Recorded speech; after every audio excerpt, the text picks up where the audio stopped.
bergerak berbagi untuk. Assalamualaikum warahmatullahi wabarakatuh. Nama saya Kamisa, saya calon guru penggerak angkatan 11 Kabupaten Aceh Barat Daya. Hari ini saya akan melakukan wawancara bersama Bapak Abu Bakar SHG sebagai Kepala Sekolah SMA Negeri 2 Aceh Barat Daya. Assalamualaikum Pak. Waalaikumsalam warahmatullahi wabarakatuh. Bagaimana kabarnya Pak? Alhamdulillah baik dan sehat Bu. Alhamdulillah Pak. Jadi begini Pak, kami ada tugas yaitu demokrasi konseptual modul 3.1 pengambilan keputusan berbasis nilai-nilai kebajikan sebagai pemimpin. Jadi di sini saya akan mewawancari Bapak dengan beberapa pertanyaan pemandu Pak. Bisa Pak, ada waktunya? Boleh Bu, ada. Baik Pak, untuk pertanyaan pertama, selama ini bagaimana Bapak dapat mengidentifikasi kasus-kasus yang merupakan dilema etika dan rujukan moral yang ada di sekolah SMA Negeri 2 Aceh Barat Daya ini? Jadi selama ini yang sudah kita lakukan yang pertama sekali kita kan berkoordinasi dengan guru-guru yang bersangkutan. Kalau kita di sekolah kita ini kebetulan ada bidang-bidangnya, ada wakil, kemudian ada juga tim bimbingan pasalnya. Jadi kesemuanya itu kita koordinasi untuk melihat permasalahan yang ada berdasarkan data. Data dan fakta ya, dari itu kita mengetahui permasalahan yang ada di sekolah kita. Jadi selama ini bagaimana Bapak menjalankan pengambilan keputusan di sekolah, terutama untuk kasus-kasus di mana ada dua kepentingan yang sama-sama benar atau sama-sama mengandung nilai kebajikan? Yang pertama sekali hal yang paling dasar kita dulu kan melihat aturan yang ada, itu dasar pertamanya. Kemudian aturannya itu terkadang tidak semua pihak itu bisa memahami, maka di situ perlu adanya musyawarah, perlu adanya saling keterbukaan dalam mengerjakan tugas tersebut, sehingga apapun yang menjadi keputusan nanti itu kita meminimalkan mudaratnya lebih banyak pada manfaatnya. Jadi kata kuncinya adalah yang pertama kita berpegang pada aturan yang ada, kemudian hasil kesepakatan bersama sesuai dengan konteks dan kasus yang ada. Jadi itu selama ini yang kita ambil langkah-langkah daripada pengambilan sebuah keputusan di sekolah kita ini. Ya, luar biasa sekali Pak ya, dengan melalui musyawarah tentunya kita bisa mengambil keputusan yang bukan sepihak saja Pak ya, tapi dengan secara bersama-sama begitu Pak.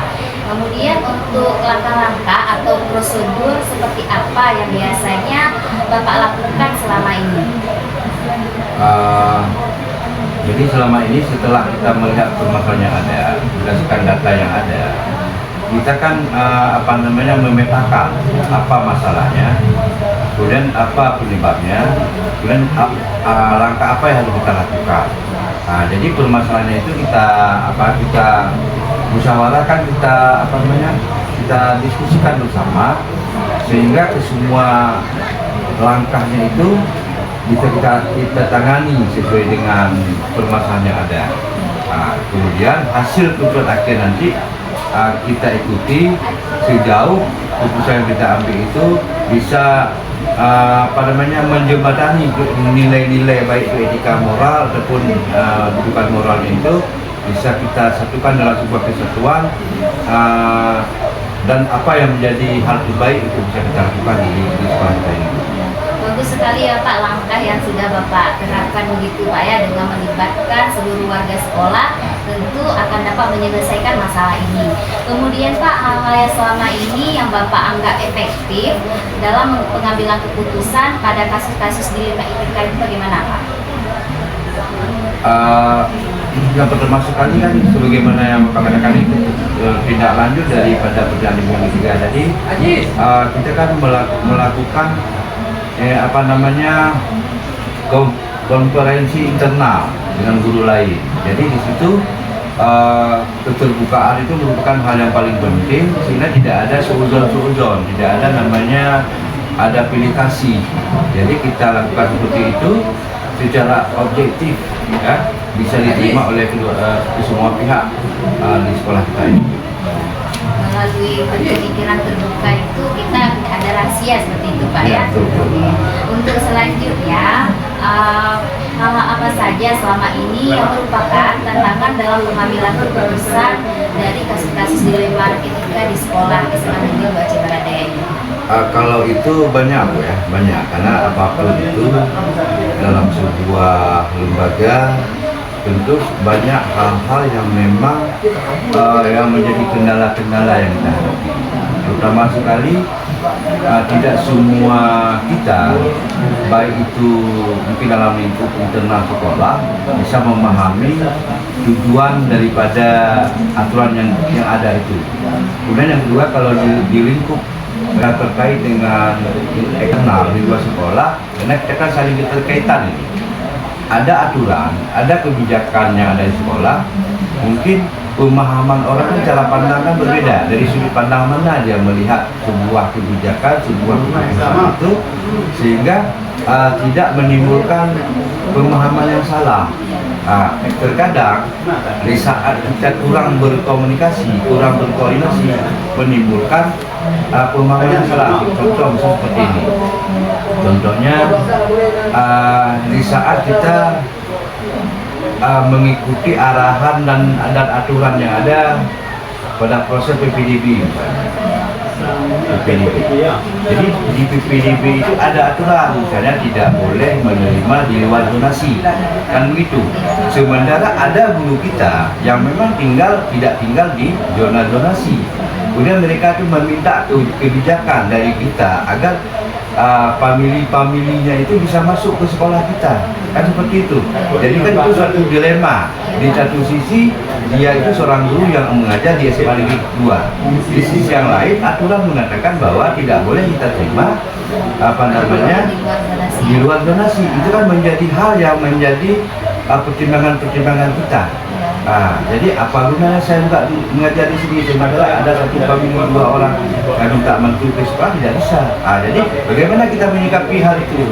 Yang pertama sekali kita kan kita mengikuti aturan yang ada, kemudian kita berkoordinasi dan bermusyawarah, sehingga keputusan yang kita buat itu bukan keinginan pribadi kita sebagai pimpinan, tapi betul-betul merupakan keputusan dari semua unsur. Jadi di situ nanti mereka itu bisa memenuhi kendala. Kemudian yang kedua ada kendala-kendala lain, ada anak-anak titipan.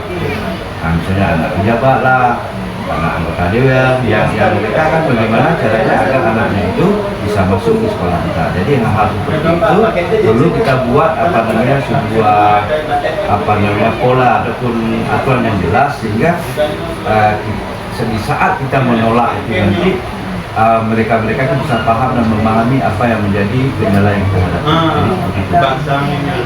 Kemudian Pak, ketika Bapak memiliki sebuah tata krama atau jadwal tertentu dalam sebuah penyelesaian kasus dilema etika, apakah Bapak langsung menyelesaikan di tempat atau memiliki sebuah jadwal untuk menyelesaikannya? Bentuk atau prosedur seperti apa yang Bapak jalankan? Jadi kita di sini kan tidak ada jadwal tertulis dan terstruktur ya. Karena kenapa? Karena kan kita nggak tahu masalah itu kapan terjadi dan bagaimana, bentuknya apa, kita nggak tahu. Artinya apa? Ada sifatnya insidentil, karena masalah itu kan insidentil namanya. Ada bisa terjadi kapan saja dan di mana saja di wilayah di sekolah kita ini. Jadi sebagai contoh kasus kemarin anak kita ada saat pulang sekolah. Saat pulang sekolah ada kejadian yang memang terjadi kesalahpahaman antara satu siswa kita dengan siswa yang lain. Kemudian berujung kepada pihak kepolisian dilaporkan. Jadi pihak sekolah walaupun mungkin sudah di luar jam sekolah, pihak sekolah itu harus menyelesaikan saat itu juga. Karena kenapa? Kalau nanti kita biarkan akan berimbas kepada di luar sekolah kita, eksternalnya seperti itu akan berimbas. Jadi pada saat itu juga kita selesaikan. Kemudian ada juga misalnya kasus guru misalnya. Mungkin terjadi permasalahan, bisa saja kita selesaikan saat itu juga, bisa juga nanti kita sepakati kapan waktunya kita selesaikan masalah tersebut. Jadi tergantung masalah yang kita hadapi. Jadi seperti itu. Jadi tidak ada jadwal yang sudah kita buat sesuai dengan rencana bulan ini apa, bulan depan ada. Jadi kita ikuti irama yang ada. kemudian diselesaikan sesuai dengan kondisi yang ada. Berarti ketika ada masalah langsung diselesaikan saat itu juga Pak ya, supaya masalah ini tidak tersebar terlalu panjang Pak ya. Kemudian adakah seseorang ataupun faktor-faktor yang selama ini mempermudah atau membantu Bapak dalam pengambilan keputusan dalam kasus-kasus di LMA Etika yang sudah Bapak sampaikan tadi? Ada, yang pertama sekali kan guru kita. Nah, kalau di sekolah kita kan ada namanya wakil kepala sekolah, ada namanya tim bimbingan konseling, ya kan, yang lebih paham tentang permasalahan. Kemudian ada guru-guru senior kita yang memang bisa menjadi orang tua kita lah, sebagai orang yang memberi masukan-masukan dan ide yang baik. Nah, kemudian juga kalau memang masalahnya yang melibatkan antara internal dan eksternal, jadi melibatkan mahasiswa ataupun komite, dan juga pengawas, dan juga pihak-pihak yang selama ini merupakan mitra kerja kita, pihak Kapolsek, ataupun nanti pihak Puskesmas dari sebelumnya itu mereka-mereka itu yang menjadi penguata ataupun yang selalu membantu kita di saat ada hal-hal yang memang perlu kita selesaikan di sekolah. Iya, benar sekali Pak. Kemudian untuk pertanyaan terakhir Pak ya, dari semua hal yang telah Bapak sampaikan, pembelajaran apa yang dapat Bapak petik dari pengalaman Bapak untuk mengambil keputusan di LMA Etika tadi Pak? Nah, jadi intinya mungkin begini, intinya apapun itu, karena sekolah kita kan ada visi dan misi. Visi itu apa, dan misi itu apa. Jadi intinya bagaimana siswa-siswa kita itu bisa mendapatkan yang terbaik, selama mereka menjadi siswa di sini. Dan apapun keputusan yang kita ambil itu tujuan akhirnya adalah bagaimana peserta didik kita itu bisa mendapatkan pendidikan dan nilai-nilai modal yang menjadi bekal mereka ke depan. Kemudian kita sebagai pimpinan kalau selama ini apapun yang kita lakukan itu memang penuh dengan pro dan kontra, positif dan negatif. Artinya kita sebagai pengambil kebijakan dan keputusan sudah itu harus siap menghadapi hal-hal terbaik. Jadi itu yang memang, dan itu lagi bagaimana kisah dalam Al-Quran yang namanya Luqmanul Hakim ya. Nah, kisah itu kan bagaimanapun bentuk yang kita lakukan itu bisa, kalau begini salah, kalau begitu salah, semuanya salah.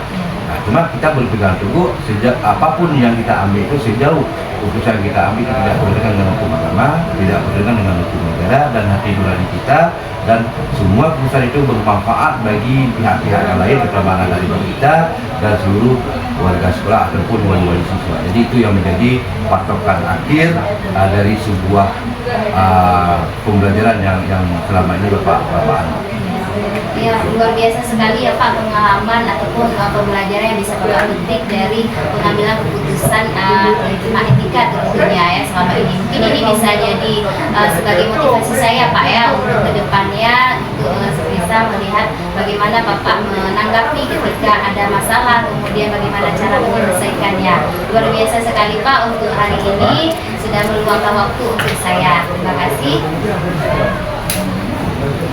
Demikian wawancara saya bersama Bapak Abu Bakar SAG, Kepala SMA Negeri 2 Aceh Barat Daya, mengenai pengambilan keputusan berdasarkan nilai-nilai kebajikan sebagai pemimpin. Saya Kamisa mengucapkan terima kasih. Assalamualaikum warahmatullahi wabarakatuh.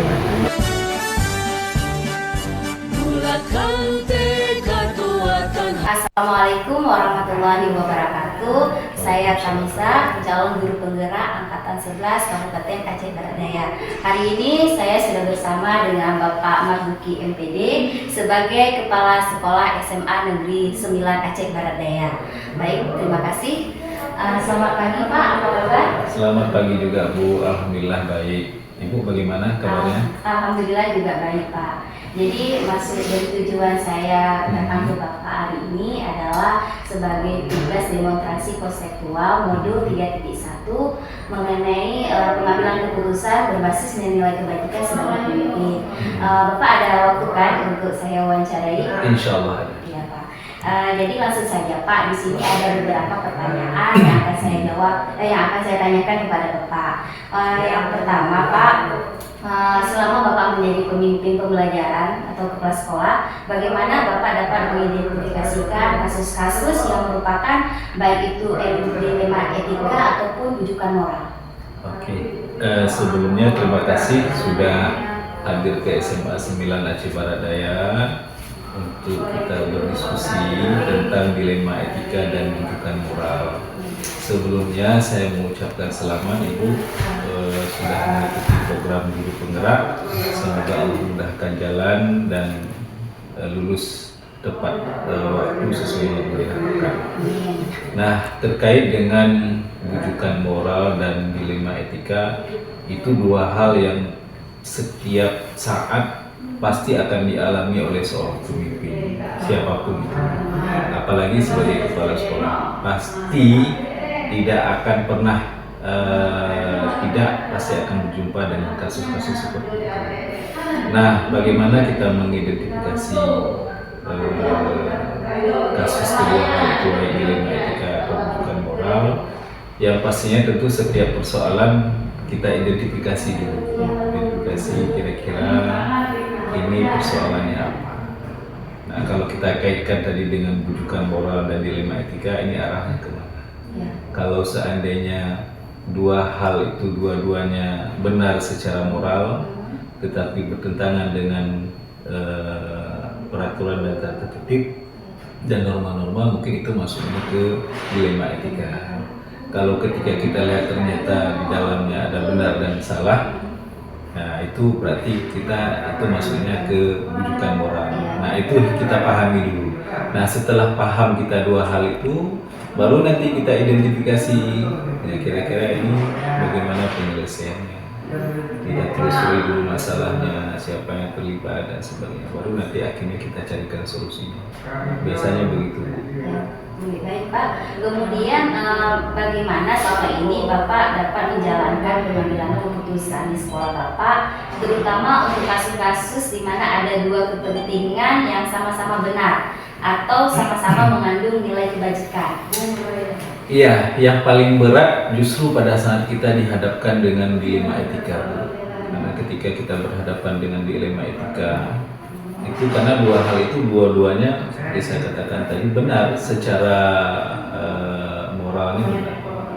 Namun pada saat kita memutuskan itu, tentu yang pertama kita lihat dulu apa efek setelah kita putuskan nanti, kira-kira endingnya itu apakah bermanfaat, membawa manfaat bagi sebagian besar warga sekolah atau tidak. Itu satu. Yang kedua, kita juga lihat kira-kira apa yang kita putuskan nanti ini bertentangan enggak dengan peraturan dan tata tertib sekolah. Itu menjadi pertimbangan ketika nanti kita memutuskan kasus-kasus yang dilema etika itu tadi. Kemudian yang ketiga, tentu kita memposisikan diri sebagai orang yang sedang menghadapi dilema etika itu. Kalau kita di posisi dia, apa yang kita inginkan diputuskan oleh pimpinan kita, supaya kita juga bisa merasakan keadilan dalam kita memberikan keputusan. Jadi tiga hal itu yang menjadi pedoman ketika yang pertama lihat dulu kepentingan sebagian besar warga sekolah, yang kedua sandingkan dengan peraturan dan tata tertib sekolah, yang ketiga posisikan kita di posisi itu. Kira-kira kita ingin orang memutuskan apa kalau kita berada di posisi itu. Nah, begitu. Ya, berarti apa yang kita lakukan, apa yang kita putuskan belum tentu baik untuk orang lain, begitu Iya, Pak? iya. Oke, kemudian untuk yang ketiganya Pak, langkah-langkah atau prosedur seperti apa yang biasanya Bapak lakukan selama ini? Nah, kalau prosedurnya, setiap persoalan yang ada di sekolah ini, Bapak pertama inventarisir dulu. Ini masuknya kemana? Dari dua hal tadi. Oh, kalau ini masuknya ke dilema etika atau masuknya ke rujukan moral. Nah, setelah diidentifikasi masuk kemana, baru selanjutnya cari tahu siapa yang terlibat, siapa di dalamnya yang terlibat. Nah, setelah dicari tahu, oh ini yang terlibat, selanjutnya baru investigasi. arti investigasi itu cari tahu kebenarannya bagaimana sesungguhnya. Jangan hanya mendengar cerita sebelah. Karena kalau kita mendengar cerita sebelah, itu biasanya yang menceritakan pasti yang posisi yang baik-baik bagi dia saja. Maka setelah dicari tahu persoalan yang sebenarnya bagaimana kedudukannya, udah dapat data yang konkret, baru berikutnya didiskusikan. Nah, biasanya Bapak panggil nanti wakil. Nah, ini ada kasus, kira-kira ini bagaimana kita ambil begini ceritanya dan sebagainya. Baru nanti setelah dapat masukan dari teman-teman yang sifatnya memang tidak urgent, maksudnya tidak harus segera diputuskan. Tapi kalau yang dilema yang harus segera diputuskan, ya nggak mungkin kita diskusi dulu.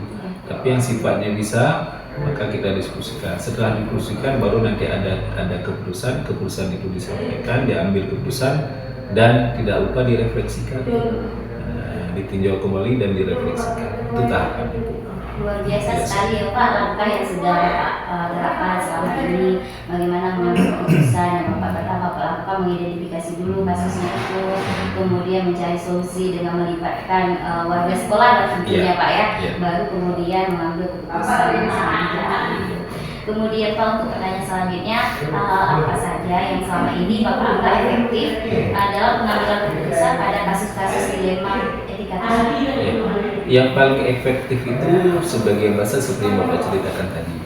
Ketika persoalan itu kita putuskan dengan kepala yang dingin, tidak mengedepankan emosi, dipikirkan dengan batak, dipertimbangkan 3 hal tadi secara kebermanfaatannya, kebenaran peraturannya, diposisikan kita di posisi itu, kemudian diskusikan dengan orang-orang yang kita anggap berkompeten untuk membantu menyelesaikan jawaban itu, dan akhirnya kita menemukan solusi yang bijak. Nah, dan itu efektif dibanding kita buru-buru memberikan keputusan tanpa investigasi, tanpa kita telusuri, tanpa kita berdiskusi 1-2 orang langsung kita putuskan, itu tidak efektif. Jadi efektif seperti yang Bapak jelaskan tadi. Jadi tetap harus musyawarah. Iya, tetap. Karena yang kita pikirkan baik belum tentu baik untuk orang lain. Iya. Maka dengan mendengarkan masukan dari beberapa orang, maka kita minimalisir keputusan yang tidak bijak itu. Kemudian Pak, untuk pertanyaan selanjutnya, hal apa saja selama ini merupakan tantangan dalam pengambilan keputusan pada kasus-kasus dilema etika ini Pak?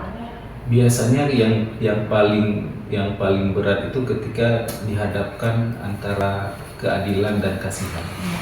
Itu yang berat sekali. Di satu sisi kita kasihan terhadap yang bersangkutan, tapi di sisi lain kita juga nggak adil dengan orang lain. Mana contoh yang biasa sering terjadi? Ketika ada orang luar, katakanlah dia tugasnya di sini, tapi kampungnya nggak di sini. Kalau secara keadilan kita nggak akan izinkan dia cepat pulang. Nah, kenapa adil untuk semua? Tetap sesuai dengan aturan. Pulangnya setelah bagi rapor. Tapi untuk kasihan tadi, kalau orang yang berada di Abia mungkin dia setelah bagi rapor pun dia libur tidak masalah. Tapi untuk orang yang jauh, nah kadang-kadang inilah pada saat kita memutuskan itu yang agak sulit. Kasihan iya, ketika nanti kita berikan izin karena kasihan, bagaimana dengan keadilan? Yang lain kita nggak izinkan duluan libur, sementara yang jauh-jauh dia udah menyelesaikan semua tugas dan semuanya kita izinkan. Itu salah satu saja di antara banyak hal-hal yang lain yang dihadapkan pada 2 hal itu, antara kasihan dan menegakkan keadilan itu. Itu yang berat. Karena itu sudah urusan perasaan. Iya, karena itu sangat vital sekali Pak ya, karena sensitif sekali ya Pak. Iya. Oke Pak, kemudian untuk pertanyaan ke-6, apakah Bapak memiliki sebuah tata cara atau jadwal tertentu dalam sebuah penyelesaian kasus dilema etika, atau memiliki sebuah jadwal untuk menyelesaikannya, bentuk atau prosedur seperti apa yang Bapak jalankan? Iya, baik. Kalau jadwal khusus sebenarnya tergantung kasus. Kalau misalkan ada kita jumpa kasus baik dilema etika atau rujukan moral yang sifatnya mendesak, harus segera diselesaikan, maka itu tidak bisa kita harus tunggu. Oh nggak bisa ya, saya belum jadwalnya. Nah, tunggu jadwal nggak bisa. Jadi tergantung kasus. Iya. Kalau sifatnya itu tidak mendesak, dan bisa jadi karena kami di sini setiap bulan itu ada rapat evaluasi bulanan. Di dalam rapat evaluasi bulanan itu, di samping kita mendengarkan keluhan-keluhan guru terkait perkembangan pembelajaran di kelas, juga terkait persoalan-persoalan lain. Nah, kalau di situ muncul kasus dilema, ya bisa jadi di saat itu bisa dibahas pada saat rapat bulanan itu. Tapi kalau yang sifatnya insidentil, nah itu harus segera diselesaikan, tidak harus menunggu pada saat tertentu. Nah, jadi secara umum tidak kita buat jadwal khusus. Yang jelas setiap persoalan wajib hukumnya dituntaskan, baik itu cepat atau lambat. Nah, gitu Bu. Berarti setiap ada masalah langsung Selesaikan, diselesaikan, Pak, ya? tidak boleh dibiarkan karena Iya. masalah itu ketika sudah dibiarkan dia akan menjadi lebih besar, Iya. bukan menjadi selesai besar. Maka jangan sampai besar, tuntaskan terus. Baik persoalan guru dengan guru, ada guru dengan kepala sekolah, atau guru dengan aturan dan kebijakan sekolah, atau dengan anak-anak dan sebagainya. Pokoknya semua persoalan itu harus segera diselesaikan. Ya, bagus sekali ya Pak, luar biasa. Kemudian untuk pertanyaan selanjutnya Pak, adakah seseorang ataupun faktor-faktor yang selama ini mempermudah atau membantu Bapak dalam pengambilan keputusan dalam kasus-kasus dilema etika? Iya, pasti ada. Nggak mungkin kepala sekolah itu one man show di sekolah. Iya. Nah, semua dikerjakan sendiri, enggak. Termasuk juga terkait dengan dilema-dilema ini. Saya sebisa mungkin tetap melibatkan warga sekolah yang saya anggap berkompeten sesuai dengan persoalannya. Kalau persoalannya ini terkait dengan sosial, mungkin saya melibatkan wakil humas. Oh, kalau ini persoalannya terkait dengan kesiswaan, maka diskusikan dengan kesiswaan. Oh, ini terkait persoalannya agak kompleks, maka diskusikan dengan semua. Nah, tidak hanya di sekolah Bu, bahkan ketika di rumah pun kadang dengan istri juga cerita kalau ada kasus yang nggak selesai, ini gimana nih kalau ada seperti ini. Nah, mungkin juga bisa didiskusikan, diberikan masukan dengan orang terdekat kita, tanpa kita bermaksud untuk menyebarkan atau membuka aib orang, enggak. Tapi dengan orang-orang yang kita percaya dan bisa menjaga rahasia, sepertinya tidak ada masalah kalau kita diskusi. Intinya pasti dilibatkan orang dan umumnya warga sekolah kita libatkan. Berarti memang itu wajib Pak ya, istilahnya kita melibatkan guru ataupun rekan kerja kita Pak ya ketika ada permasalahan, karena kita tidak bisa memutuskan sendiri juga Pak ya, karena Iya. seperti yang saya katakan tadi betul menurut kita tapi tidak Iya. untuk orang lain begitu ya. Cuma kadang-kadang gini, ada kasus tertentu yang sifatnya privacy, itu memang nggak bisa. Mungkin hanya empat mata aja dia minta saran dan sebagainya, dan itu kita nggak akan, tetap kita jaga privasi orang. Tapi sejauh tidak itu, kita libatkan. Kemudian Pak, untuk pertanyaan terakhir, dari semua hal yang telah disampaikan tadi, pembelajaran apa yang dapat Bapak petik dari pengalaman Bapak mengambil keputusan dilema etika? Oke. Pelajaran yang paling berharga itu yang pertama sekali, karena ini kita menyangkut dengan pengambilan keputusan ini. Ya. Maka ketika mengambil keputusan, ambillah dengan kepala yang dingin. Itu satu, itu penting. Ketika kita sedang emosi, jangan sesekali mengambil keputusan. Karena pada saat kita sedang emosi, itu akal kita sedang dikuasai oleh jin. Nggak akan betul kesimpulan kita. Tidak jarang ketika kita entah bertengkar, entah marah, pada saat pikiran kita sudah normal, kita menyesali. Kenapa? Karena pada saat itu kita sedang emosi. Maka kendalikan pikiran kita, ambillah keputusan di saat memang kita dalam kondisi yang baik-baik saja, artinya tidak dalam itu. Kemudian yang kedua, libatkan orang lain. Libatkan orang-orang yang kita anggap berkompeten untuk membantu kita. Karena mungkin barangkali ada hal yang kita tidak terpikirkan. Nah, jadi dengan ada 1-2 orang yang memberikan masukan, sehingga oh iya ya, kenapa nggak seperti ini. Nah, meskipun kita tidak menelan bulat-bulat apa yang disampaikan, paling tidak kita sudah ada opsi-opsi yang akan kita pilih untuk kita berikan sebagai solusi setiap persoalan yang kita hadapi. Dan yang terakhir, tentu kita terus belajar Bu. Tidak ada manusia yang sempurna. pasti kita punya sisi lemah, sisi kurang dan sisi lebih. Dan ketika kita sebagai pemimpin tidak berpuas dengan apa yang sudah kita dapatkan hari ini. Begitu juga sebagai guru, ketika kita mengikrarkan diri sebagai guru, maka tentu harus siap belajar sepanjang hayat. Kalau ada guru yang tidak mau belajar, tidak mau membaca, maka pensiunlah dari guru. Karena ilmu terus berkembang, tidak mungkin kita seperti itu terus. Kalau kita tidak update ilmu, barangkali anak lebih hebat dari kita. Nah, jadi begitu juga kepala sekolah, nggak mungkin kalau tidak terus belajar, tidak merasa puas dengan apa yang kita dapatkan hari ini. Mungkin itu beberapa hal yang bisa saya sampaikan. Tapi luar biasa sekali ya Pak pengalaman Bapak mengambil keputusan ini. Dan ini menjadikan sebuah motivasi untuk saya Pak untuk kedepannya bagaimana cara mengambil keputusan yang baik Pak ya. Iya. Dan terima kasih sekali atas waktu Bapak hari ini yang sudah bersedia saya wawancarai. Dan terima kasih sekali atas sambutan hangat dari Bapak. Terima kasih Pak. Terima kasih kembali Bu, mudah-mudahan seperti saya katakan di awal, nah Ibu bisa segera cepat menuntaskan program dari C menjadi guru penggerak, hilang C-nya ya. Amin. Insya Allah, ya lama lagi Pak, kami akan 2 modul lagi udah selesai. Ya, terima kasih Pak. Ya, sama-sama Bu.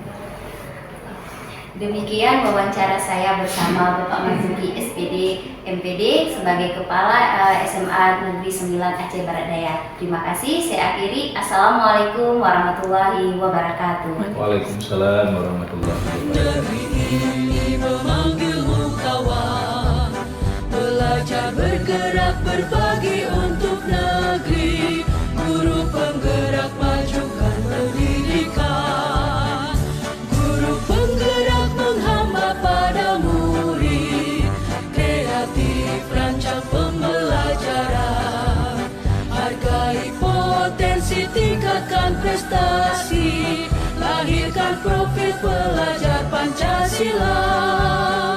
Belajar bergerak berbagi untuk negeri, kita menjalin kolaborasi. Belajar bergerak berbagi untuk negeri, demi bakti